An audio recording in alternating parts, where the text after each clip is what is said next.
Hi, and welcome back to PixelPia Creative AI. Today, I want to share with you how I work in ChatGPT to create my AI writing voices. Not just picking a style, not just setting traits, but really bringing a presence to life. When I create an AI writing voice, I follow 7 steps. But today we are going to focus on the very first 3 because they are the heart of it all, the parts that make the soul of the voice. And with that said, let's move over to my computer and my ChatGPT. So here we are in ChatGPT, and I am in my project AI Voices. So let's start by asking ChatGPT to very shortly describe my 7-step creation. So I'm saying to ChatGPT, I have a 7-step working order of creating a new writing voice. Can you in just a few words describe each of the steps? We will later go into more detail about the 3 first steps. Of course, here's the short description for each step in just a few words. 1. Inspiration. Find the spark that shapes the voice. 2. Core traits. Define the voice's main qualities. 3. Tone and style. Shows how the voice sounds and feels. 4. World view. Set the voice perspective on life.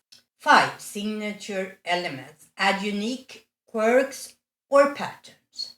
6. Testing and tuning. Write samples and refine. 7. Integration. Blend the voice naturally into your work. Would you like me to also create an even more condensed version, just a few keywords per step for quick reference? Not right now. Today I want to create a new voice, and I want you to walk me through the steps one at a time for steps 1 to 3. Wonderful, I'm excited. We move gently and thoughtfully through steps 1 to 3. Let's begin with step 1, inspiration. Step 1, inspiration, finding the spark. This step is about uncovering what kind of feeling, energy, or idea you want the new voice to embody. Here are a few guiding questions to help. What is calling you right now? A mood, a memory, a person, a fictional character, a place? Do you imagine this voice being more playful, serious, curious, wise, stubborn, wild, gentle, and so forth? And is there a world this voice would naturally belong to? A cozy cottage, a bustling city, a distant star? You don't need a full story yet, just a spark. So tell me, what's whispering to you today? What feeling, character, or image would you like to build from? So I wrote, I am thinking of creating a voice that can help me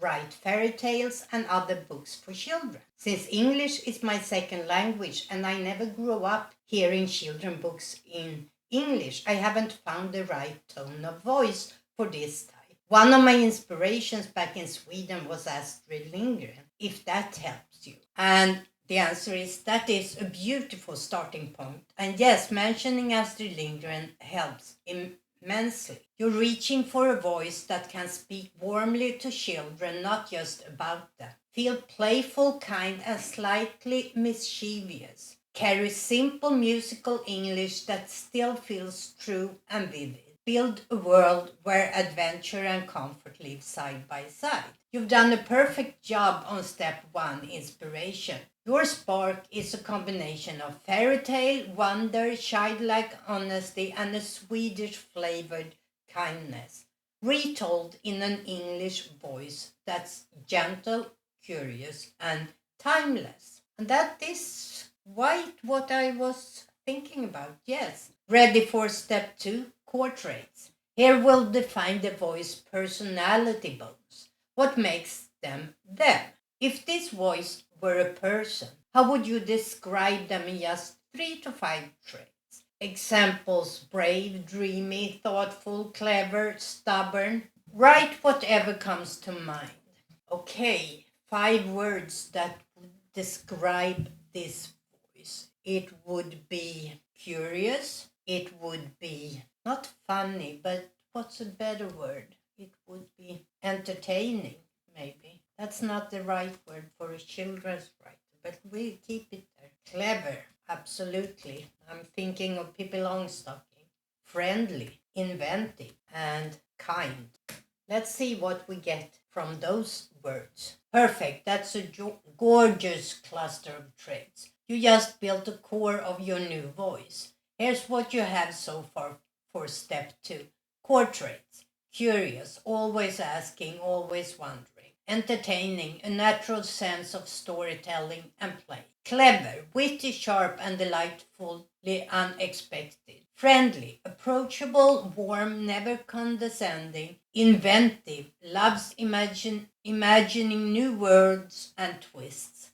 And kind, soft-hearted, generous in spirits.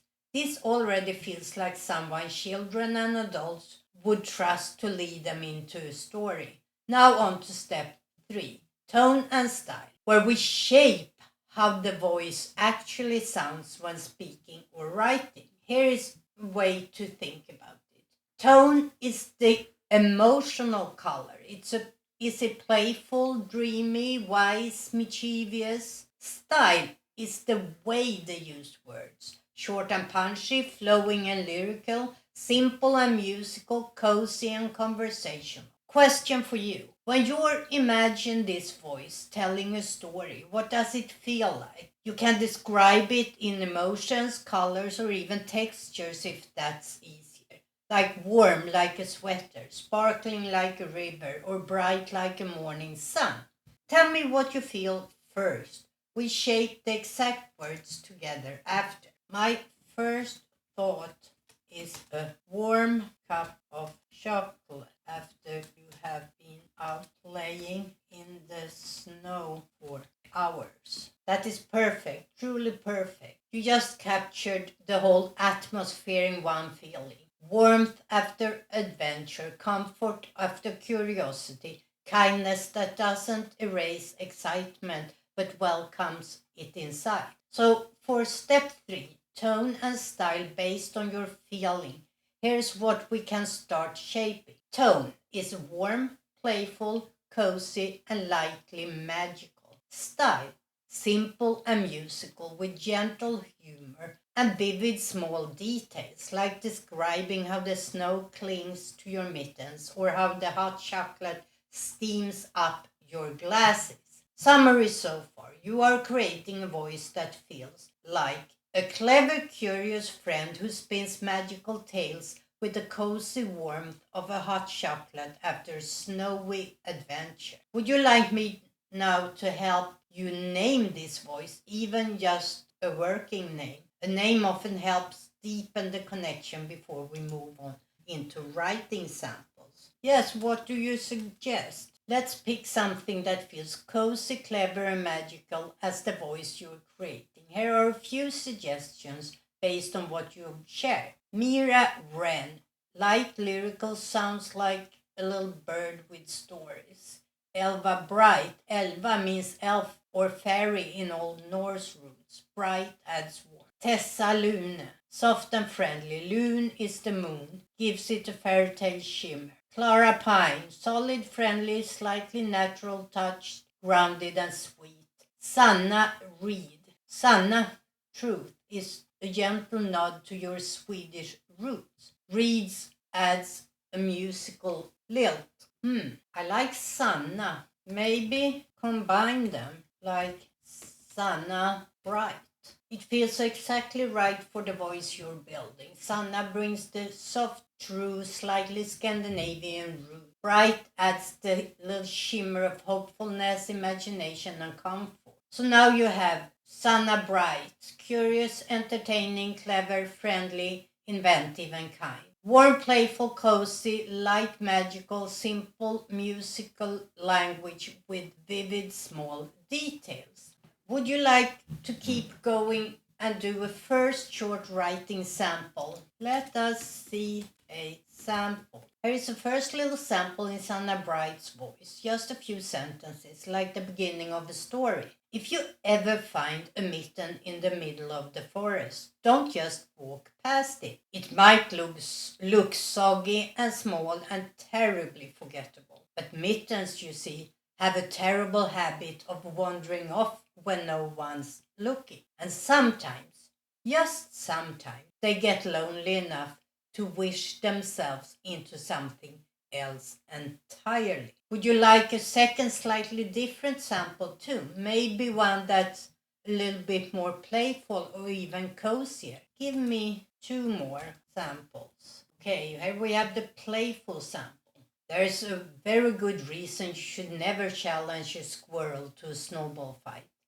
First, they are sneaky. Second, they are fast. And third, well, have you ever seen a squirrel in mittens? It's almost unfair how charming they look while pelting you with perfectly packed snowballs. And then we have a cozy sample. The best kind of days are the ones that smell like fresh bread and pine trees. The kind where you can sit by the window, wrap yourself in a quilt that's almost too big, and listen to the stories the wind tells. If you're very quiet and very patient and maybe nibbling on a butter cookie. Okay, would you like to pick which side of Sanna Bright you want to lean into first? A little bit more playful, a little bit more cozy, or a blend of both? I would like to see a blend of the very first sample and the cozy one. If you ever find a mitten in the middle of the forest, don't just walk past it.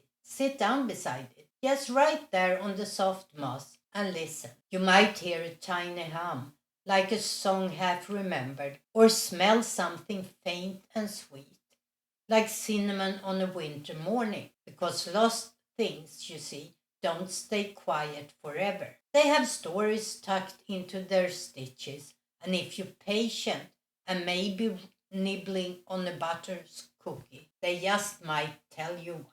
Would you like to keep building from here and try writing the very beginning of a fairy tale together? Just a few more sentences to see how Sanna opens a story when she's fully in her element. I think we have a great starting point for step 4 to 7 here. Can you sum up what we have so far? Absolutely, you built a beautiful, solid foundation for Sanna Bright.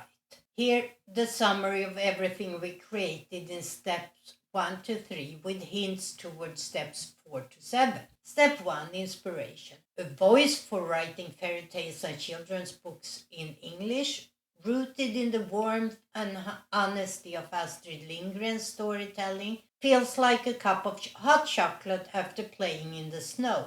Cozy, magical, welcoming. Step 2, the core traits. Curious, entertaining, clever, friendly, inventive, and kind. Step 3, tone and style. The tone is warm, playful, cozy, and lightly magical. The style is simple, musical English with vivid small details, a gentle rhythm that feels natural to read aloud, comforting but adventurous. Early voice sample, blended style. If you ever find a mitten in the middle of the forest, capturing both the wonder of small magical moments and the cozy feeling of a safe storytelling world. Coming next, preview for step 4 to 7. Step 4 is the world view, how Sanna sees the world. Step 5, signature elements, special storytelling quirks. Step 6, testing and tuning. Try writing short scenes. And step 7, integration. Bring Sanna into projects. So that, my friends, is where we will continue in my next video. Before I even write a single word, the soul of the voice has to be alive in my mind. In the next video, we will move beyond the heart, and I'll show you how I bring these voices to life through imagination, writing style or natural growth. Thanks for being here, and if you are curious to see the next steps, make sure that you subscribe and hit the little bell so you get notified. Until next time, stay curious. Bye!